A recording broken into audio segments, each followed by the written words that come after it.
अस्सलाम वालेकुम फ्रेंड्स, ये एक सच्ची घटना, सच्ची कहानी है जिसका नाम कल्पना सरोज है और इसके पिता एक पुलिस में थे। आइए जानते हैं सपनों की कीमत। कल्पना सरोज की सच्ची कहानी। महाराष्ट्र के एक छोटे से गांव रोपेर खेड़ा की मिट्टी में एक नन्ही सी कली ने आंखें खोली। नाम था कल्पना। घर गरीब था, जाति दलित थी और समाज के नियम लोहे से भी कठोर।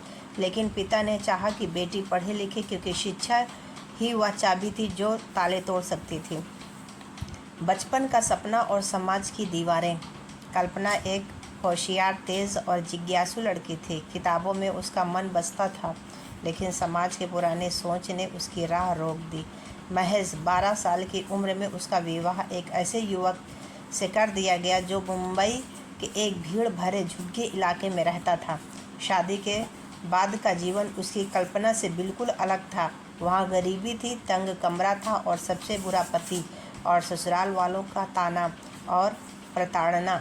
वह पढ़ाई का नाम भी नहीं ले सकते थे। वहाँ पे पढ़ाई का नाम भी नहीं ले सकते थे। अत्याचार और वापसी।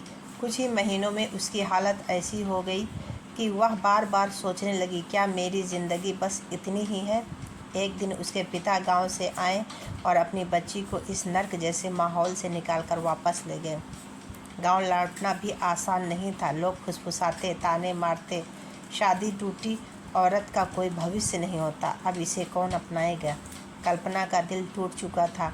उसने महसूस किया कि समाज एक औरत की हार पर तालियां बजाता है, लेकिन जीत में उसका साथ नहीं देता। जीने की चाहत खत्म होती हुई दिखी। तानों और अकेलोपन के बोझ से थककर उसने एक दिन जहर पीकर अपनी जान देने की कोशिश की, लेकिन किस्मत ने उसे बचा लिया। जब वह जिंदा लौटी तो उसके मन में एक नई आग जल चुकी थी। अगर मैं मर नहीं सकती तो अब मुझे जीत कर दिखाना होगा।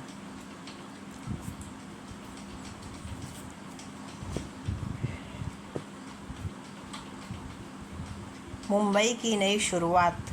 कल्पना ने ठान लिया कि वह अपने पैरों पर खड़ी होगी। वह मुंबई चली गई, जहां उसने एक छोटी सी गारमेंट फैक्ट्री में काम शुरू किया। रोज़ 8-10 घंटे की मेहनत के बदले सिर्फ 2-3 रुपए रोज़ मिलते। गारमेंट्स एक कपड़ा की फैक्ट्री थी, पर उसने हार नहीं मानी। धीरे धीरे उसने सिलाई सीखी और एक सरकारी योजना के तहत कर्ज लेकर एक सिलाई मशीन खरीदी। वह रात में भी काम करती ताकि अतिरिक्त पैसा कमा सके। पहला व्यवसाय और असली संघर्ष। सिलाई का काम जमने के बाद उसने थोड़े पैसों से एक फर्नीचर की दुकान खोली, लेकिन बड़ा मुकाम तब आया जब उसने एक दिवालिया कंपनी कमानी ट्यूब्स में निवेश करने का फैसला लिया। यह फैसला आसान नहीं था। लोग कहते थे, तुम एक औरत हो, बिजनेस तुम्हारे बस की बात नहीं, दलित होकर ये सपने देखना छोड़ दो।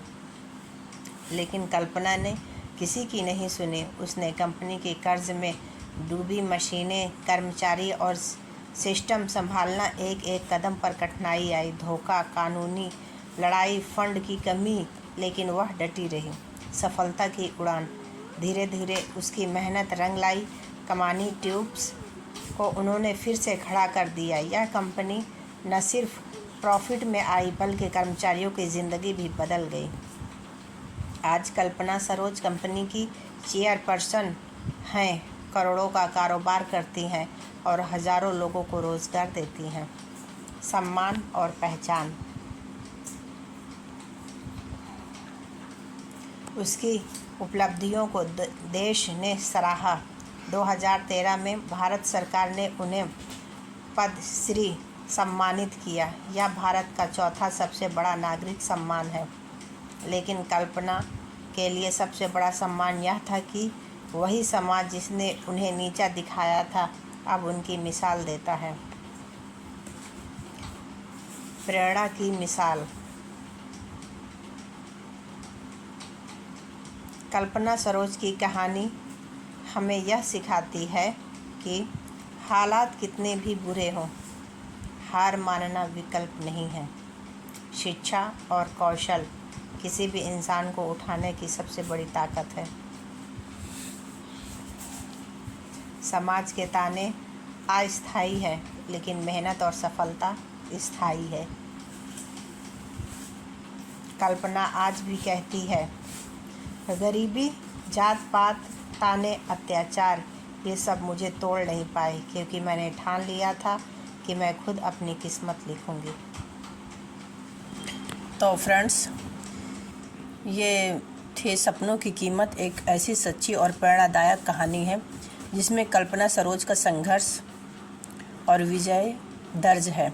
दलित परिवार में जन्मी, गरीबी और जाति भेदभाव से जूझती हुई 12 साल की उम्र में हुई शादी, ससुराल का अत्याचार और समाज के ताने, इन सब ने उनकी ज़िंदगी को कठिन बना दिया। यहाँ तक कि उन्होंने आत्महत्या करने की भी कोशिश की, लेकिन हार मानने के बजाय उन्होंने खुद के नए सिरे से खड़ा किया। ये एक ऐसी महिला है। मुंबई में गारमेंट फैक्ट्री में मामूली मजदूरी से शुरुआत करके सिलाई और फर्नीचर व्यवसाय तक का सफ़र तय किया। सबसे बड़ी चुनौती तब आई जब इन्होंने कर्ज में डूबी कमानी ट्यूब्स जैसी कंपनी को अपने साहस और मेहनत से पुनर्जीवित किया। फ्रेंड्स, ये कहानी बहुत ही रोचक, प्रेरणादायक और तो फ्रेंड्स, आज कल्पना सरोज एक सफल उद्यमी, कमानी ट्यूब्स की चेयरपर्सन और पद्मश्री सम्मानित हस्ती है। यह कहानी सिर्फ एक महिला की जीत नहीं, बल्कि उन सभी लोगों के लिए प्रेरणा है जो कठिनाइयों से हार मान जाते हैं और साबित करती है कि सपनों की कीमत सिर्फ मेहनत, संघर्ष और हिम्मत से चुकाई जाती है। तो फ्रेंड्स, ये टॉपिक, ये कहानी, सच्ची कहानी आपको क्या प्रेरणा देती है, क्या शिक्षा देती है, आप मुझे ज़रूर बताएं। ओके, अल्लाह हाफिज़।